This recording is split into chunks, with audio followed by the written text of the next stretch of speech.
नमस्कार, मैं श्री भारद्वाज। दोस्तों, आज हम राहु की चर्चा करेंगे। राहु से जेल जाने की संभावनाएं कब बनती हैं, उसकी चर्चा खास होगी। और राहु आपको पता ही है राजयोग कब देता है, इसकी हम चर्चा अक्सर करते रहे हैं। राहु के साथ दोस्तों अकस्मात अचानक होने वाली घटनाओं को जोड़कर देखा जाता है।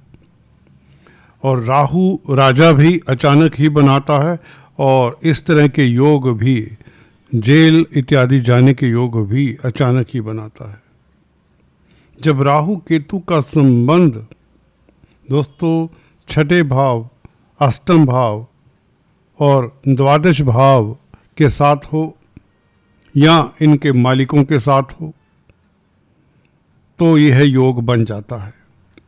और अगर जो महादशा चल रही होती है या अंतर्दशा चल रही होती है, उसका संबंध भी राहु के साथ हो तो यह योग बन जाता है। दोस्तों, मुकेश अंबानी की कुंडली का अवलोकन भी करेंगे कि उनके जेल जाने के कब योग बन रहे हैं।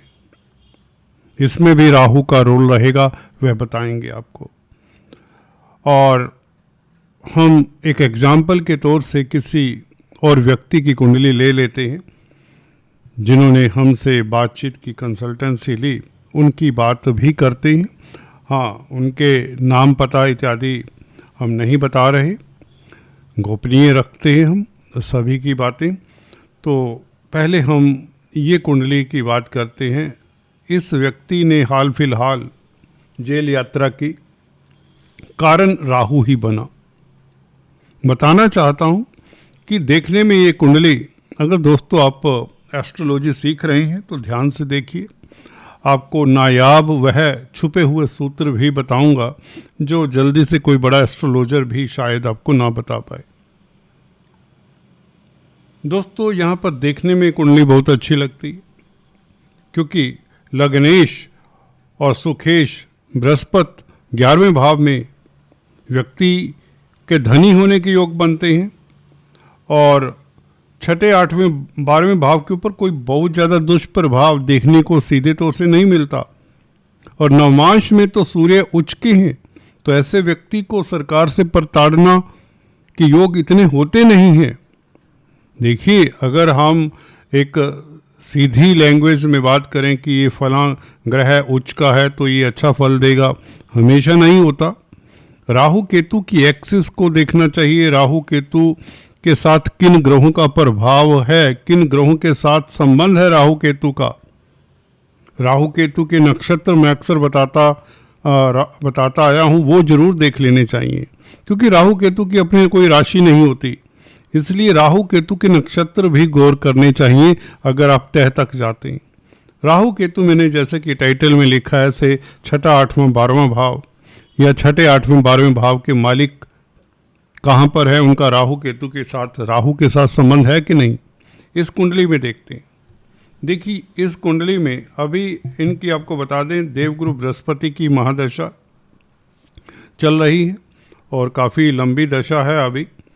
तो इनके लिए मैं आपको बताना चाहता हूँ कि ये व्यक्ति जेल काट चुका है 4-5 महीने कम से कम हाल फिलहाल, और आगे भी इसकी संभावनाएं हैं। ठीक है, तो वो अभी चर्चा करते। पहले बता देते जेल जाने का योग कैसे पता चले। जो विद्यार्थी हैं हमारे फ्रीएस्ट ट्यूटोरियल से सीख रहे हैं उन्हें बताना चाहता हूँ, जेल योग इसमें छुपा हुआ है, सामने इतना नहीं नज़र आता, फिर भी जो जानकार हैं उन्हें तो पता चल ही जाता है। तो राहु, दोस्तों मैंने बताया राहु छठे से छठा, 8वां, 12वां देखना चाहिए।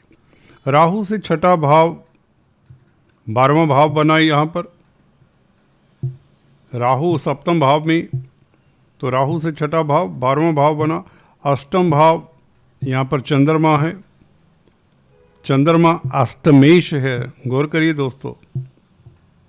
चंद्रमा 8वें भाव का मालिक है और राहु से अष्टम में बैठा है, और शुक्र 12वें भाव में बैठा है राहु से जो कि छठा भाव है, अपनी राशि में है। ये कुछ सेफ करने वाला योग भी हो जाता है व्यक्ति को, बिकॉज विपरीत राजयोग भी बन जाता है। अगर व्यक्ति की ज़िंदगी में प्रॉब्लम आती है तो ये बताता है शुक्र कि व्यक्ति उस प्रॉब्लम से बाहर आ जाता है।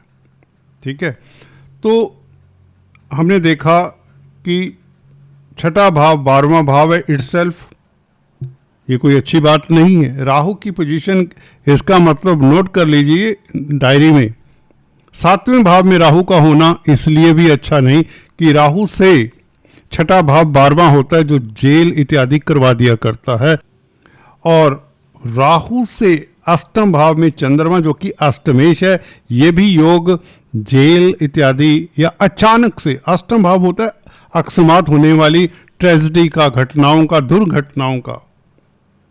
राहु से अष्टम में अष्टमेश ही बैठा हो तो ये अच्छा योग नहीं है। चंद्रमा की अंतर्दशा ऐसे व्यक्ति के लिए महादशा घातक हो सकती है, काफ़ी परेशानी वाली एटलीस्ट हो सकती है। 12वें भाव में शुक्र बैठा है तो यह स्त्री के कारण, किसी पत्नी, अपनी पत्नी के कारण भी व्यक्ति को कष्ट हो सकता है, पत्नी की हेल्थ खराब हो सकती है, या किसी पराई स्त्री के कारण व्यक्ति कोर्ट कचहरी इत्यादि में जेल के चक्कर काटने के लिए बाध्य हो सकता है शुक्र के कारण। Got it. तो ये योग इस तरह के कुछ बने हुए हैं इस कुंडली में, जो कि चंद्रमा और शुक्र ये बताते हैं कि इस व्यक्ति को चांसेस हैं। ये परफेक्ट चांसेस नहीं हैं। अगर शुभ प्रभाव पड़ जाए शुक्र के ऊपर और चंद्रमा के ऊपर, कैंसिल हो जाता है ये नेगेटिव योग। राहु से अष्टम में चंद्रमा अष्टमेश, अगर इसके ऊपर गुरु का प्रभाव होता, गुरु की दृष्टि होती तो ये सेफ होता, परंतु गुरु की दृष्टि नहीं है, ना ही किसी और ग्रह की दृष्टि है, तो अलास ये नेगेटिव योग है। और शुक्र, देखिए शुक्र को छठे भाव में इतना अच्छा नहीं माना जाता, और शुक्र के ऊपर भी अगर देखें कोई दुष्प्रभाव भी नहीं है, तो इतना बुरा नहीं योग बनाता शुक्र, बल्कि उभारता ऐसे व्यक्ति को, कठिनाइयों से निजात पा लेता है। विपरीत राजयोग, तो शुक्र बेहतर है, चंद्रमा बेहतर नहीं है। तो इनका एक भाव अच्छा नहीं है, राहु से 12वां भाव और राहु से 8वां भाव जहाँ पर चंद्रमा है। अब आते हैं जेल के योग कहाँ पर नजर आते हैं, और यहाँ पर राहु से अष्टम ये बनाता है, अष्टमेश है। ठीक है, चंद्रमा के कारण एक ये पॉइंट बनता है। यहाँ पर 10th हाउस देख लीजिए, 12वें भाव का मालिक भी आपको देखना चाहिए, मंगल है जो शनि से प्रताड़ित है, बड़ी बात है। 12वें भाव का मालिक 10th हाउस में हो तो इज्जत मान का हनन होता है, इज्जत मान का लॉस होता है, क्योंकि तो शुक्र का प्रभाव 12वें भाव के ऊपर भी अच्छा नहीं कहा जाता, और शनि का प्रभाव जो कि वैसे ही मंगल से प्रभावित हैं, क्रूर ग्रह के संग बैठे तो और क्रूरता करता है, और इस शनि की तृतीय दृष्टि 12वें भाव के ऊपर मंगल को अपने संग लेकर युति करके उसके भाव को धर दबोचा कहे शनि ने, तो मेन इस कुंडली में बड़ा योग इज्जतमान जाने का या जेल जाने का। जेल जाने के कारण इज्जतमान पर बट्टा तो लग ही जाता है, कितना भी छुपाओ छुपता कम है ये, तो शनि के कारण इस व्यक्ति को दिक्कत होती है। अब मैंने तो टाइटल दिया 6, 8, 12 भाव, ये तो सीधा योग बन गया ना, 12वें भाव वाला शनि मंगल का ये संबंध, ये तो योग है। राहु की यहाँ पर जरूरत नहीं है इस कुंडली में इसे बाहर ये जेल में भेजने के लिए। राहु का यहाँ पर नलीफाई कर देता है ये शनि का प्रभाव, परंतु राहु उसमें कैटालिस्ट का कार्य कर गए, क्योंकि राहु से अष्टम में चंद्रमा बैठा है जो कि अष्टमेश है, और राहु से 12वें में शुक्र बैठा है जो कि छठा भाव है राहु से, और छठे भाव का मालिक छठे में बैठा है। ये विपरीत राजयोग का मतलब ये है, पहले कठिनाई आएगी, पहले शत्रु आएंगे, पहले कोई विपदा आएगी, फिर ही आप उससे निजात पाएंगे। तो उस सेंस में राहु से 12वें में भी शुक्र का बैठना, भले स्वग्रही हैं इतना अच्छा नहीं माना जाता। दिक्कत तो है। तो अब जानते हैं दशा बृहस्पति की, मैंने जो शुरुआत में बताया, महादशा बृहस्पति की। अब बृहस्पति के ऊपर दोस्तों राहु की पंचम दृष्टि, भूलना नहीं है राहु और केतु की दृष्टियों को। ये दृष्टि, चलिए आप कहेंगे दृष्टि तो पड़ ही जाती है, इससे क्या आप योग थोड़ी ना बना लेंगे, मान लेते हैं, परंतु गुरु के नक्षत्र को देखें तो ये स्वाति नक्षत्र में दोस्तों, अगर आप इस कुंडली को चेक करना चाहते हैं बता देता हूँ, इसकी डिटेल, बर्थ डिटेल्स बता देता हूँ, नाम इत्यादि नहीं बताएंगे। 7 जुलाई 1982 17.50 आवर्स दिल्ली का बर्थ है। ठीक है, तो आप चेक कर सकते हैं, यही हॉरोस्कोप आएगा। तो यहाँ पर राहु के नक्षत्र में, स्वाति नक्षत्र में है जुपिटर, और जुपिटर की महादशा में this man was put behind the bars for few months and again जब शनि की महादशा आएगी गुरु की दशा के बाद, फिर इसके चांसेस हो सकते हैं, पूरे चांसेस होंगे कि ये इससे फिर जेल हो सकती है। तो इसके लिए अभी से उपाय, रेमेडीज इत्यादि बता दी गई हैं जिससे ये बच सकते हैं। बचने के पूरे 99% योग बनते हैं फिर से, और उसके और भी कई तरीके होते हैं। एनीवेज, तो ये था इस व्यक्ति की कुंडली के चार्ट का एनालिसिस। समय कम होने के कारण हम ज़्यादा लंबा नहीं बता पाए, दूसरे वीडियोस में फिर से इसके ऊपर चर्चा करेंगे और एग्जाम्पल लेकर। अभी हम बात करते हैं अंबानी की कुंडली के ऊपर, कमेंट दे देते हैं। इनका जेल जाना भी 100% तय है।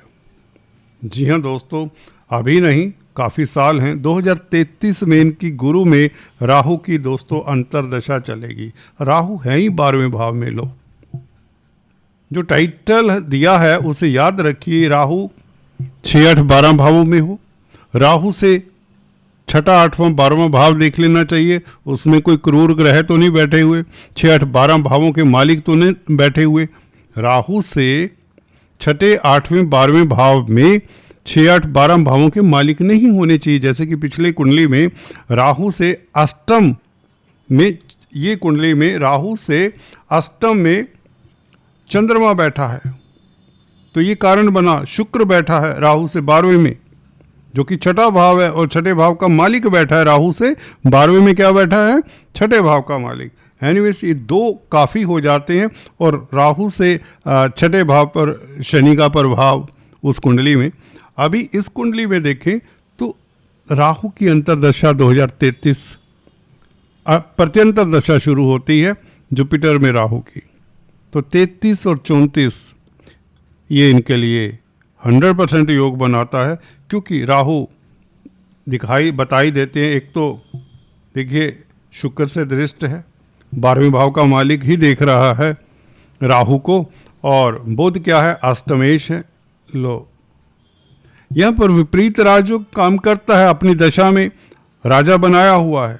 ठीक है, और सूर्य 10th लॉर्ड का संबंध अष्टमेश, और अष्टमेश बुध के साथ है, और शुक्र क्या है? 12th लॉर्ड है।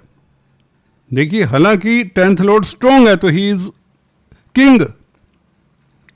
King due to sun. But देखिए, राहु केतु की एक्सिस कार्मिक एक्सिस है, अपना वक्त आने पर यह भी काम करती है।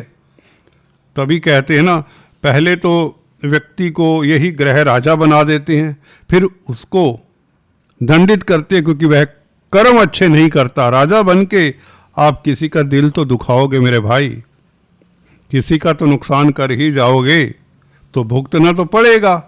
और राहु केतु यही बता रहे। तो एनीवेज, बुध और शुक्र का संबंध सूर्य के साथ, ज़्यादा बोलने की जरूरत नहीं है। आप अगर एस्ट्रोलॉजर हैं तो इतना ही समझ जाते हैं कि 12वें भाव में अगर अकेला राहु होता तो चांसेस इतने नहीं थे। ये 200% चांसेस है कि he will be behind the bar, और काफ़ी लंबे समय तक, आई डाउट। जी हाँ दोस्तों, क्योंकि राहु के बाद दशाएं चेंज हो जाएंगी। जुपिटर में राहु जब होगा तो शनि की दशा, तो शनि ये इन्हें बाहर ले आता है। शनि अच्छी हैं क्योंकि 4th लॉर्ड हैं, इस कुंडली में लगन में बैठे हैं, तो that is okay, but for few months he will be put behind the bars. Anyways, this is for विश्लेषण, इसमें कोई मेरी बायस्ड भावना कभी नहीं होती, ताकि हम एस्ट्रोलॉजी और एस्ट्रोलॉजी सीखने वालों के साथ जस्टिस कर सकें। फिर से किसी और चर्चा के साथ राहु के इस तरह के नेगेटिव योगों के साथ कोशिश करेंगे। तब तक के लिए thanks for watching this video. Thank you so much.